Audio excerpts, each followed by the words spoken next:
नमस्कार। न्यूज के इकलौते फैमिली शो न्यूज की पाठशाला में आप सभी का बहुत स्वागत। मैं हूं सुशांत सिन्हा। ये वो पाठशाला जहां सबकी क्लास लगती है। और सबसे पहले आपको बता दूं कि आज पाठशाला में कौन कौन सा चैप्टर खोल रहा हूं। प्रधानमंत्री नरेंद्र मोदी ने पीओके लाने का बटन दबाया, उधर राहुल गांधी ने वो किया कि पाकिस्तान में हीरो बने बैठे हैं। आज आपको देखना चाहिए। एस जयशंकर पर सवाल, राफेल पर सवाल, कांग्रेस के वो कांड जिसने पाकिस्तान की मौज करा के रखी हुई। पाकिस्तान को एक्सपोज करने पीएम मोदी ने दुनिया में टीम भेजी, तो इंडिया में किस किस को आग लगी हुई है आज आपको दिखाऊंगा। उधर यूट्यूबर ज्योति मल्होत्रा, आईएसआई और पाकिस्तान के लिए जासूसी, वो वीडियो जो हर राज खोल देगा। पाकिस्तानी एजेंट और भारतीय यूट्यूबर ज्योति मल्होत्रा की वो कुंडली जो हैरान कर देगी। भारत में रहकर पाकिस्तान के लिए जासूसी करने वालों की लिस्ट आई, तो किस किस का नाम निकला आज आपको दिखाऊंगा। ऑपरेशन सिंदूर का खेला जारी है। भारत ने एक और बहुत बड़ा आतंकी किसे ठोक दिया है वो मैं बताऊंगा। और पाकिस्तान की सबसे घनघोर बेइज्जती का वो वीडियो आ गया है जो दुनिया पहली बार देख रही है, वो भी आपको दिखाऊंगा। पाकिस्तान तेरे टुकड़े होंगे इंशाअल्लाह इंशाअल्लाह, नारा और स्क्रिप्ट तैयार है। एक्शन भी शुरू हो गया है क्या, आज इस पर भी बात होगी। लेकिन सबसे पहले दिन भर की बड़ी खबरों का रिवीजन, उसके बाद पहला चैप्टर।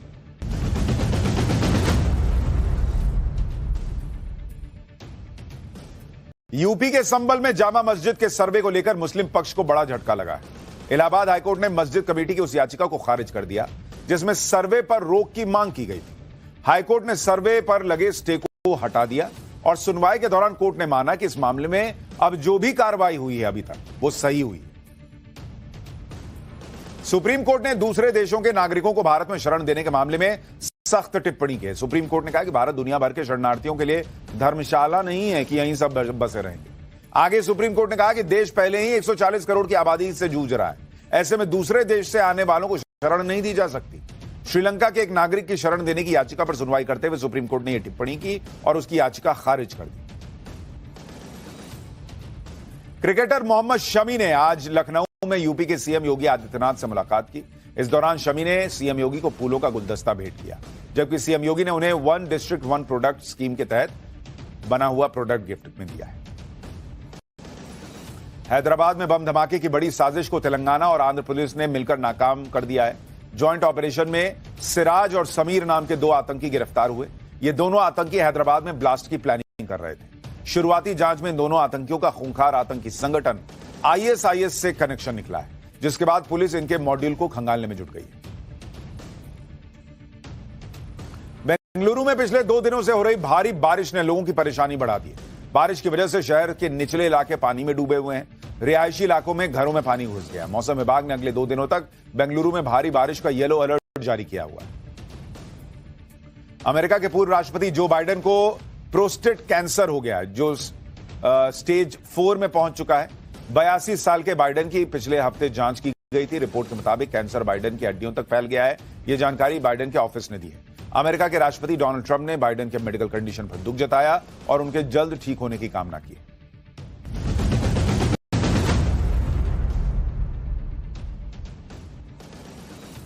तो ये हो गया दिन भर का रिवीजन ऑफ पाठशाला की पहली क्लास, और इसमें आज आपको दिखाऊंगा पीएम मोदी ने पीओके लाने का बटन दबाया, उधर राहुल गांधी ने वो किया कि पाकिस्तान में हीरो बने बैठे।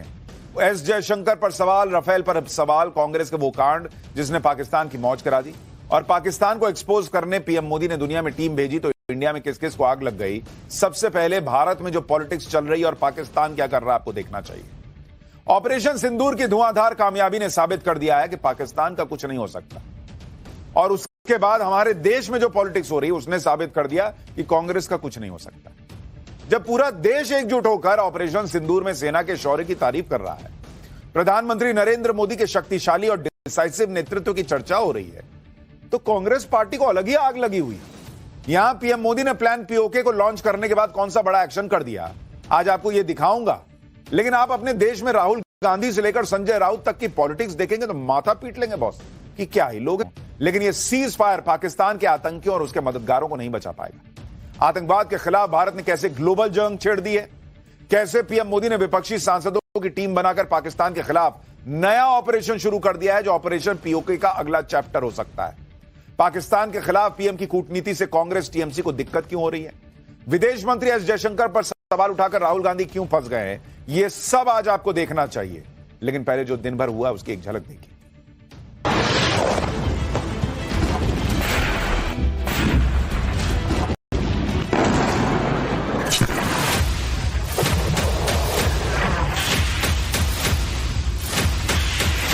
क्या इसको कूटनीति कहते हैं? माफ कीजिएगा, हमारी देहाती भाषा में इसको मुखबिरी कहते हैं। कांग्रेस पार्टी और कांग्रेस के नेता कितने गिरेंगे ये इससे पता चलता है। दिस क्वेश्चन आपको किसने लिख के दिए थे? वही तो ट्रेनिंग प्रोग्राम में आप सीख के आए ना। नरेंद्र मोदी ने पीओके वाले प्लान का बटन दबा रखा है। उसी वक्त आप देखिए कि राहुल गांधी कैसे खतरनाक लेवल की पॉलिटिक्स करने में जुट गए। जिस वक्त सरकार और सेना बार बार कह रही है कि ऑपरेशन सिंदूर अभी खत्म नहीं हुआ है, उस वक्त राहुल गांधी पूछ रहे हैं कि सेना ने कितने एयरक्राफ्ट गंवाए। राहुल गांधी ने शनिवार को यही कहा और आज फिर कह रहे हैं। राहुल गांधी ने ट्वीट किया कि विदेश मंत्री एस जयशंकर चुप हैं, उनकी ये चुप्पी बहुत कुछ कह रही है, ये निंदनीय है। और आगे राहुल गांधी ने लिखा कि इसलिए वो दोबारा पूछेंगे कि पाकिस्तान को हमले का पता होने की वजह से हमने कितने भारतीय एयरक्राफ्ट गंवाए। आगे राहुल गांधी ने लिखा ये सिर्फ चूक नहीं थी, ये अपराध था और देश को सच्चाई जानने का हक है। इससे पहले कल भी राहुल गांधी ने विदेश मंत्री एस जयशंकर का एक बयान शेयर करते हुए ट्वीट किया था और लिखा था कि हमला करने से पहले पाकिस्तान को बताना एक अपराध था। विदेश मंत्री ने इसे सार्वजनिक तौर पर स्वीकार किया है। इसकी मंजूरी किसने दी? इसके नतीजे में हमारी एयरफोर्स ने कितने एयरक्राफ्ट गंवा दिए।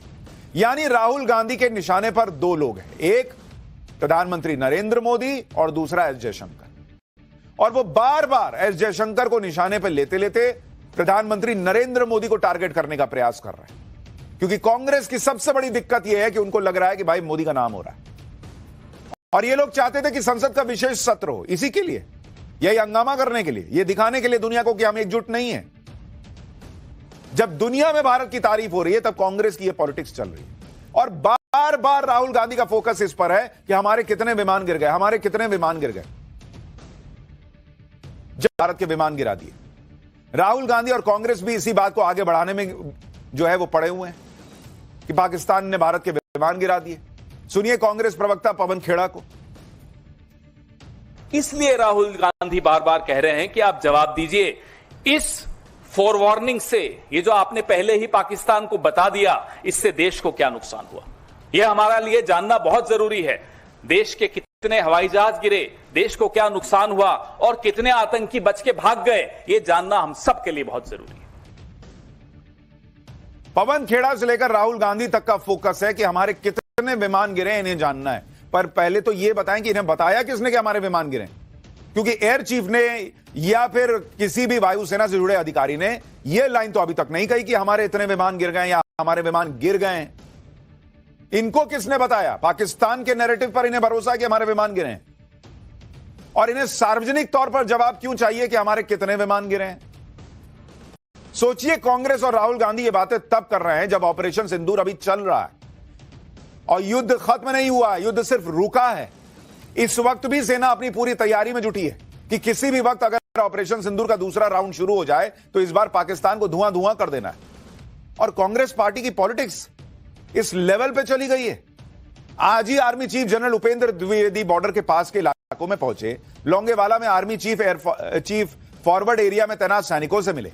ऑपरेशन सिंदूर के दौरान जब पाकिस्तान से ड्रोन और मिसाइलें आ रही थीं, तो जैसलमेर से कच्छ के रेगिस्तान तक वेस्टर्न बॉर्डर पर भारतीय सेना, एयरफोर्स और बीएसएफ ने पूरा दबदबा बनाकर रखा था। यह वो इलाका है जो भीषण गर्मी में तपता है, फिर भी भारत का एक एक सैनिक पाकिस्तान को मुंहतोड़ जवाब दे रहा था, दिन रात दे रहा था। और इधर पॉलिटिक्स हो रही है। इन हालात में पूछा जा रहा है कि भारतीय सेना ने कितने विमान गंवाए, वहां कितनों को फोड़ दिया, पाकिस्तान में कैसे घर में घुस के मार दिया। इसका इनको क्रेडिट नहीं है देना है भारत को, भारतीय सेना को। हमारे कितने गिरे? अरे युद्ध है भाई, अगर गिर ही गया होगा एक दो तो क्या हो गया, ऐसा क्या जानना है आपको? और वो भी तब जब ऑपरेशन सिंदूर चल रहा है, बार बार बोला जा रहा है। जो लोग पूछ रहे हैं कि कितने विमान गंवाए, वो ये नहीं देख रहे कि भारतीय सेना ने पाकिस्तान का कैसे धुआं धुआं कर दिया। आप सुनिए हमारे सैनिकों को, जिन्होंने पाकिस्तान को धूल चटाई, उसके ड्रोन, उनके मिसाइल कुछ चलने नहीं दिए यहां पर। आज वो अपने शौर्य के बारे में, सेना के शौर्य के बारे में देश को गर्व से बता रहे। सुनिए हमारे सैनिकों को, शायद ये कांग्रेस पार्टी को जवाब होगा। इस वक्त हम ऑपरेशन सिंदूर का हिस्सा हैं। हम आईबी पर हाई अलर्ट में तैनात हैं ये पीछे जो आप एरिया देख पा रहे हो, ये वो एरिया है जहां से दुश्मन अक्सर इन्फिल्ट्रेशन की कोशिश करता रहता है। और ऐसी ही एक कोशिश उन्होंने 8 और 9 मई की रात को की थी। 8 और 9 मई की रात को दुश्मन ने हमारे ऊपर अचानक फायरिंग की और उस फायरिंग की आड़ में उसने इन्फिल्ट्रेशन की कोशिश की। मैंने और मेरे साथियों ने उस इन्फिल्ट्रेशन की कोशिश को अपने ऑब्जर्वेशन इक्विपमेंट की मदद से डिटेक्ट किया, दुश्मन पर अचूक फायरिंग की और उसकी घुसपैठ की कोशिश को नाकाम किया। हमारी फायरिंग का नतीजा ये निकला कि सुबह तक दुश्मन अपने घुटनों पर आ गया और उसने अपनी पोस्ट पर व्हाइट फ्लैग लहरा दिया। हम अपने देशवासियों को यह यकीन दिलाते हैं कि जब तक भारतीय सेना देश की सरहदों पर तैनात है, तब तक कोई भी इस देश की तरफ आंख उठाकर नहीं देख सकता। हम अपने देश के दुश्मनों की हर नापाक हरकत का मुंह तोड़ जवाब देंगे। देश के सैनिकों को सलाम है बॉस, लेकिन अफसोस होता है जिस लेवल की पॉलिटिक्स राहुल गांधी और कांग्रेस पार्टी कर रहे हैं उसको देखकर। सेना का मनोबल तो हाई है, देश का मनोबल हाई है, लेकिन कांग्रेस पार्टी की पॉलिटिक्स ऐसी है जो इस मनोबल को नीचे ला सकती। उन्हें इसकी चिंता नहीं है। जिस वक्त भारत पाकिस्तान के बीच लड़ाई चल रही थी तो कहा जा रहा था कि अरे लाहौर में धमाका हो गया, ये भारतीय मीडिया को कैसे पता? कराची में हो गया, ये कैसे पता? उनका विमान गिर गया, ये आपको कैसे पता? यहां उनको सारी चीज में सेना का ऑफिशियल वर्जन चाहिए था एक इकोसिस्टम को। उसके बिना कांग्रेस पाकिस्तान में बर्बादी हुई है, ये यहां का इकोसिस्टम मानने को तैयार नहीं था, सुनने को तैयार नहीं था। लेकिन जब अभी हमारी सेना ने एक बार भी नहीं कहा कि हमारा विमान गिरा है, इनको जानना है कितना विमान गिरा है। क्यों भाई, क्यों जानना है? अभी तो ऑपरेशन सिंदूर चल रहा है, अभी तो पाकिस्तान ने सिर्फ ट्रेलर देखा है और अभी तो पाकिस्तान पर सिर्फ 10% गोला बारूद हमने बरसाया है, अभी तो 90% बाकी है। सुनिए, आप इसी बात से अनुमान लगा लीजिए कि 3 दिन में हमारी ground based air defence weapons और आर्मी एयर डिफेंस का सिर्फ 10% एम्यूनिशन ही एक्सपेंड हुआ था।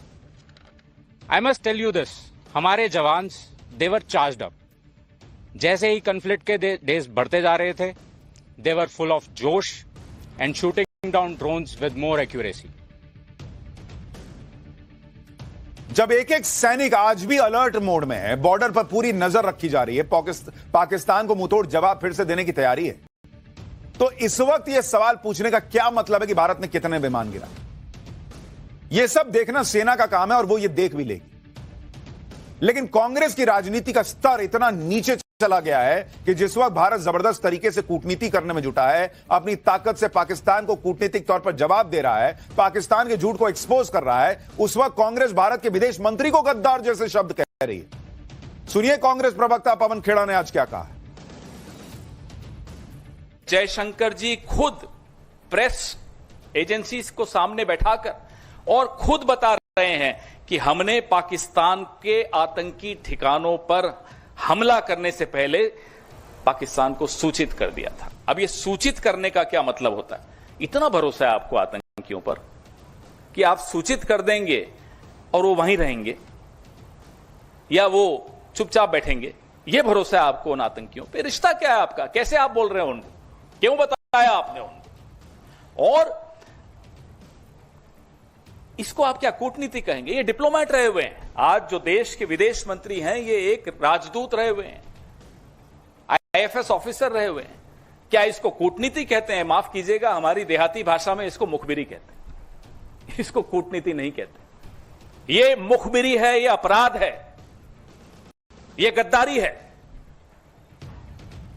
और उसके बाद लीपापोती।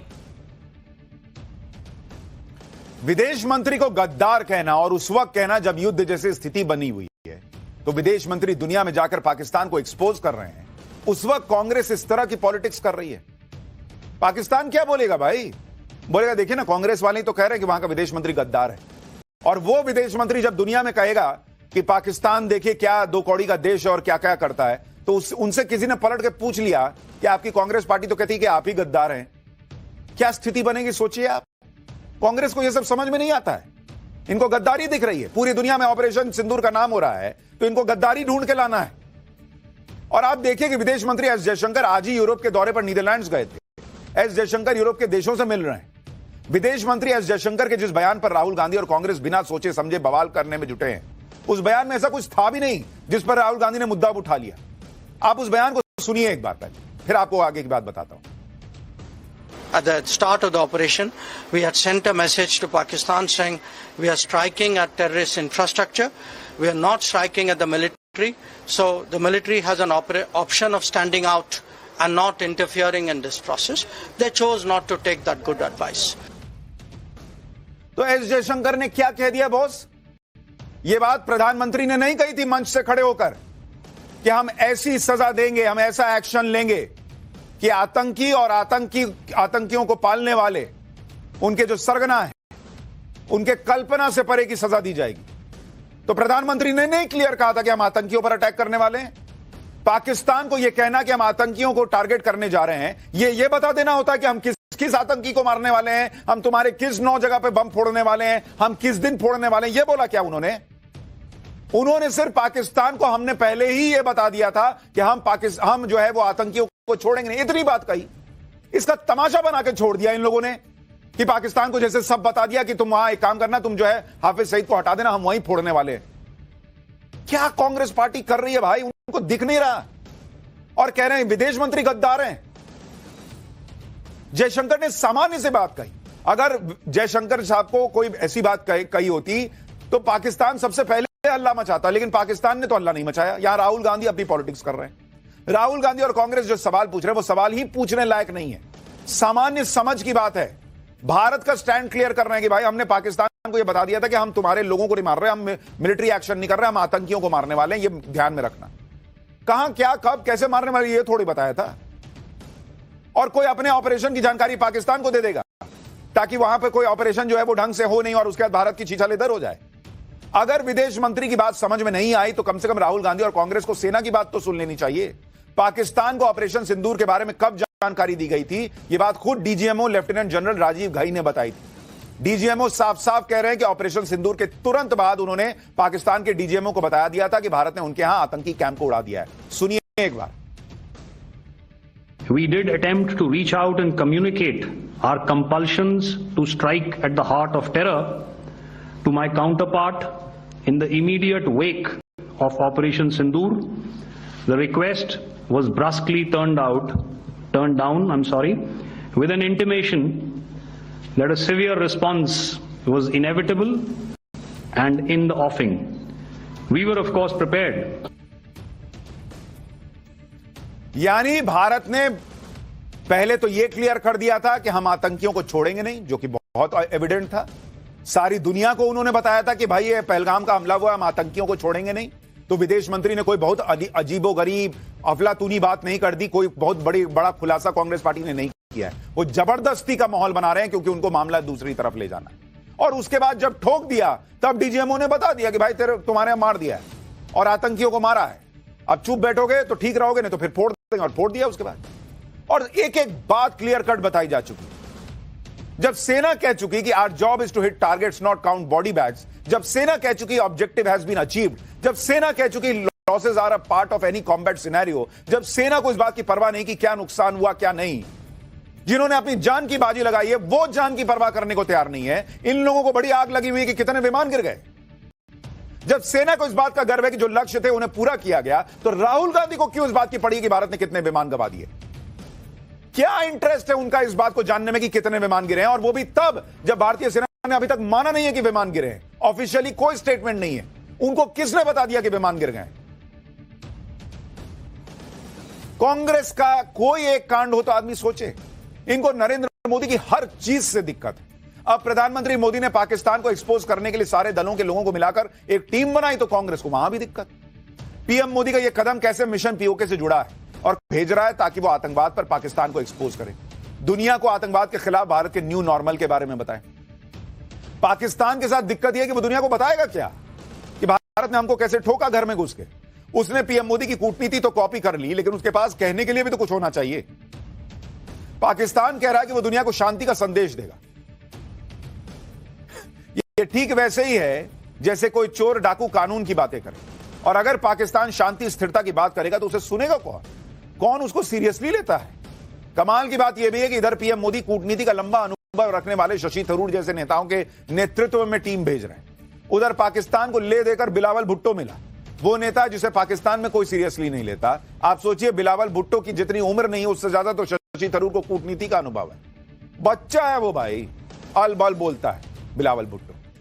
आप पाकिस्तान के पत्रकारों को सुनिए, वो खुद कह रहे हैं कि पीएम मोदी की थरूर मिसाइल के आगे ये बिलावल कहां टिकेगा, ब्राजील और कोलंबिया जाएगी। दूसरी टीम रविशंकर प्रसाद लीड करेंगे, जो ब्रिटेन, फ्रांस, जर्मनी, इटली और डेनमार्क जाने वाली है। तीसरी टीम बीजेपी के सांसद बैजयंत पांडा लीड करेंगे, जो सऊदी अरब, कुवैत, बहरीन, अल्जीरिया जाने वाली है।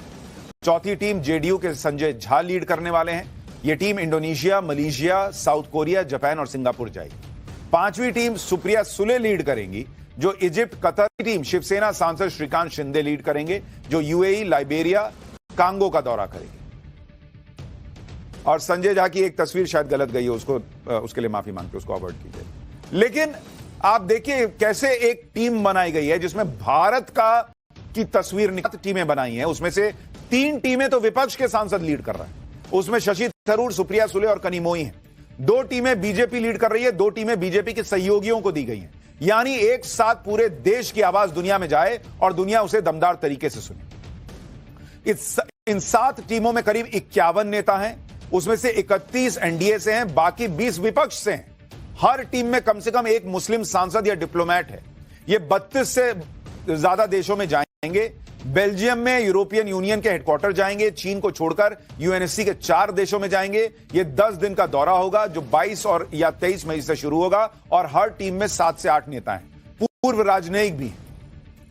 इन 7 टीमों में जो नेता सेलेक्ट किए गए हैं, उसमें भी यह कोशिश की गई है कि उसमें पक्ष और विपक्ष के दोनों नेता हों, और अगर किसी पार्टी का एक भी सांसद है तो उसे भी जगह दी गई है। जैसे आप देखिए, जैसे बैजयंत पांडा की टीम जो मुस्लिम देशों में जा रही है, उसमें ओवैसी का नाम है। बीजेपी नेता निशिकांत दुबे हैं, बीजेपी से पी कोन्याक, रेखा शर्मा हैं, पूर्व केंद्रीय मंत्री गुलाम नबी आजाद, पूर्व विदेश सचिव हर्ष श्रृंगला और नॉमिनेटेड सांसद सतनाम सिंह संधू हैं। रविशंकर प्रसाद की टीम में बीजेपी से डी पुरंदेश्वरी हैं, उद्धव ठाकरे की शिवसेना से प्रियंका चतुर्वेदी हैं, नॉमिनेटेड सांसद गुलाम नबी खटाना हैं, कांग्रेस से अमर सिंह हैं, बीजेपी से समीक भट्टाचार्य हैं। इसके अलावा पूर्व केंद्रीय मंत्री एमजे अकबर और पूर्व डिप्लोमेट पंकज सरन भी हैं। एकनाथ शिंदे के बेटे श्रीकांत शिंदे की टीम में बीजेपी से बांसुरी स्वराज हैं, ऑल इंडिया मुस्लिम लीग से मोहम्मद बशीर हैं, बीजेपी से अतुल गर्ग हैं, बीजेडी से सस्मित पात्रा हैं, बीजेपी से मनन कुमार मिश्रा हैं। इसके अलावा पूर्व मंत्री एसएस आहलूवालिया का नाम है। कनिमोई की टीम में समाजवादी पार्टी से राजीव राय हैं, नेशनल कॉन्फ्रेंस से मियां अल्ताफ अहमद हैं, बीजेपी से ब्रजेश चोपटा हैं, आरजेडी से प्रेमचंद गुप्ता हैं, आम आदमी पार्टी से अशोक कुमार मित्तल हैं। ये सांसद स्पेन, ग्रीस, स्लोवेनिया और रशिया जाने वाले हैं। सुप्रिया सुले की जो टीम है, ये कनिमोई की टीम, फोटो लग गई है, सुप्रिया सुले की फोटो नहीं है। तो सुप्रिया सुले की टीम में भी राजीव प्रताप रूडी और वगैरह वगैरह दूसरे नेताओं के नाम है। तो ये जो टीम बनाई गई, आप देखिए सारे दल, मतलब इंडिया कह रहा है ये लगना चाहिए, ये ना लगे कि अरे मोदी ने अपने लोगों को भेज दिया बोलने के लिए। पीएम मोदी यही चाहते हैं कि दुनिया में एकजुट भारत की आवाज जाए। लेकिन विपक्ष का हाल देखिए कि इस वक्त जब पूरे देश की एकजुट आवाज दुनिया में जानी चाहिए, तो विपक्ष खेल खेलने में जुटा है। टीएमसी के सांसद यूसुफ पठान ने कह दिया कि वो पार्टी पहले भाई। इन नेताओं को तो शशि थरूर से सीखना चाहिए। कांग्रेस इतनी पॉलिटिक्स कर रही है, शशि थरूर का नाम तक नहीं दिया डेलीगेशन के लिए, लेकिन शशि थरूर ने कह दिया कि देश के लिए जो जिम्मेदारी मिलेगी उसे मैं निभाऊंगा। शशि थरूर ऐसे नेता हैं जो ऑपरेशन सिंदूर के पहले दिन से जबरदस्त तरीके से भारत का पक्ष रख रहे हैं। यह पूरे देश ने देखा कि शशि थरूर और ओवैसी ये 2 ही नेता हैं जो जमकर पाकिस्तान को धो रहे थे। शशि थरूर तो यूएन में भी काम कर चुके हैं। ऐसे में अगर नरेंद्र मोदी उनके अनुभव का इस्तेमाल करना चाहते हैं तो कांग्रेस को दिक्कत क्या है भाई? शशि थरूर से कांग्रेस वाले आजकल खूब चिढ़े बैठे हैं। आप कांग्रेस के ही 2 नेताओं का अंतर देखिए। एक शशि थरूर है जो कह रहे हैं कि पार्टी कुछ भी उनके बारे में बोलती रहे, लेकिन जो जिम्मेदारी दी गई है उसे वो पूरा करेगी। एक सलमान खुर्शीद है, कह रहे हैं कि पार्टी जो फैसला करेगी वो उसके साथ है, पार्टी का फैसला ही उनका फैसला है। देश का फैसला कहां गया भाई? देश कहां है? क्या कांग्रेस को ऐसे ही नेता चाहिए जो पार्टी हित को देश हित से बड़ा माने? क्या शशि थरूर आजकल इसमें फिट नहीं हो रहे हैं, तो शशि थरूर को किनारे किया जा रहा है, दूसरे नेताओं का नाम दिया जा रहा है। जैसे कांग्रेस ने ऑपरेशन सिंदूर के लिए डेलीगेशन के लिए अपनी तरफ से जो नाम दिए, उसमें कौन कौन था? पूर्व केंद्रीय मंत्री आनंद शर्मा थे, लोकसभा में डिप्टी लीडर गौरव गोगोई थे, कांग्रेस सांसद सैयद नसीर हुसैन और अमरिंदर सिंह राजा वर्डिंग का नाम सुझाया गया। यूएन में सालों साल काम कर चुके हैं, जो शशि थरूर खुद मनमोहन सिंह सरकार में मंत्री थे, 2 बार से कांग्रेस के सांसद हैं, उनका नाम कांग्रेस ने क्यों नहीं दिया? कांग्रेस के तो Pakistan at the invitation of Interior Ministry and ISI is under Interior Ministry. The India's Home Ministry is equivalent to the Interior Ministry of Pakistan. If I am invited by the Interior Ministry of Pakistan and I went there without informing Government of India, you can imagine then this crime of Jyoti Malhotra and all are nothing in his, if you compare to that. So then what is happiness? जासूसी क्या बोलते हैं? अगर ये जासूसी नहीं है तो और क्या जासूसी है? फिर आके राफेल का विरोध करो, फिर आके भारत का संसद में आप क्वेश्चन पूछो कि कोस्टल रूट में कहां-कहां सिक्योरिटी लेयर बना है। असम के मुख्यमंत्री ने गौरव गोगोई पर पाकिस्तान से मिले होने का गंभीर आरोप लगा दिया। इतने गंभीर आरोपों पर गौरव गोगोई ने भी सफाई दी। उन्होंने कहा कि मुख्यमंत्री ने जो आरोप लगाए हैं वो बी ग्रेड फिल्म की स्क्रिप्ट से भी ज्यादा बेकार है। अगर उनके पास कोई सबूत है तो पब्लिक डोमेन में रखें। असम के सीएम जो बातें कह रहे हैं वो 99% आधारहीन है। एक तरफ तो ये नेता हैं जो कह रहे हैं कि डेलीगेशन के नाम हम तय करेंगे, नरेंद्र मोदी नाम नहीं तय कर सकते। दूसरी तरफ ये भी कह रहे हैं कि नरेंद्र मोदी ऐसे डेलीगेशन भेजी क्यों रहे, ऐसी टीमें भेजने से क्या हो जाएगा। सुनिए उद्धव ठाकरे की शिवसेना के संजय राउत क्या कह रहे हैं। प्राइम मिनिस्टर नेतन्याहू ने हमारे यहाँ डेलीगेशन नहीं भेजा, या अमेरिका में या विश्व में डेलीगेशन नहीं भेजा है। जेलेंस्की ने डेलीगेशन नहीं भेजा है, और पार्टी या पुतिन ने, ये कब से क्या कर रहे हैं लोग? हाँ, ये क्या नौटंकी चल रही है? ये एक टूरिज्म प्रोग्राम चल रहा है ऑपरेशन सिंदूर के नाम पर, टेररिज्म के नाम पर।